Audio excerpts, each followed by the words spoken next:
Hey, it's me, SB. In today's video, we are going to be continuing on with our tatting for beginners, I suppose is what we're going to call it. But today we are going to learn how to create chains in needle tatting. So let's go ahead and get to it. Alright, so if you are coming from the last video, we learned how to create a ring in needle tatting. And now in this video, we are going to learn how to create a chain, which is essential in any tatting pattern. So for the chain, it basically just comes off of our ring. A chain consists of double stitches.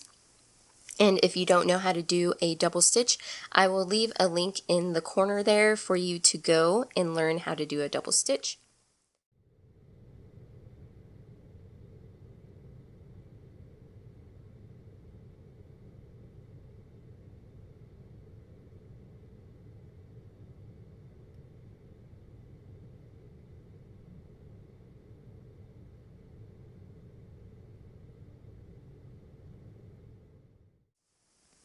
And it's as simple as just pulling your needle all the way through. No need to loop anything around or anything. So I'm going to show you that real quick.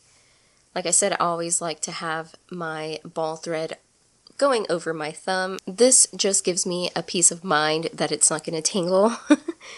Not that it won't. So we're just going to simply pull all the way through,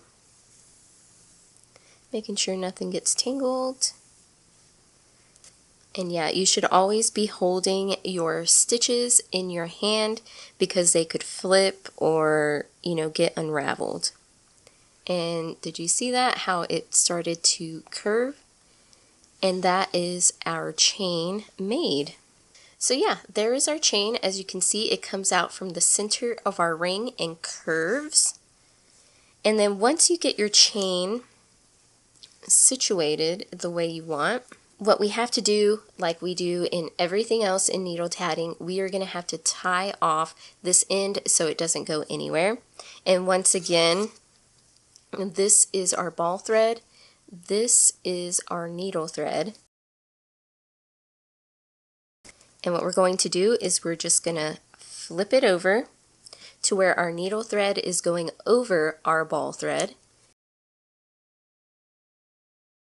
And we're just going to tie it. And this is just going to lock everything in place, which you'll see. I like to kind of pick it up, hold all of my stitches and get that tight. And there we go. You just created a chain in needle tatting. Easy, right? And now we are set up to continue to our next element. As you can see here, our chain always curves towards our next element. So yeah, I hope this video was informative and it taught you something. If you want to see more, go ahead and hit that like button, hit that subscribe button, and I will see you in the next video. Bye!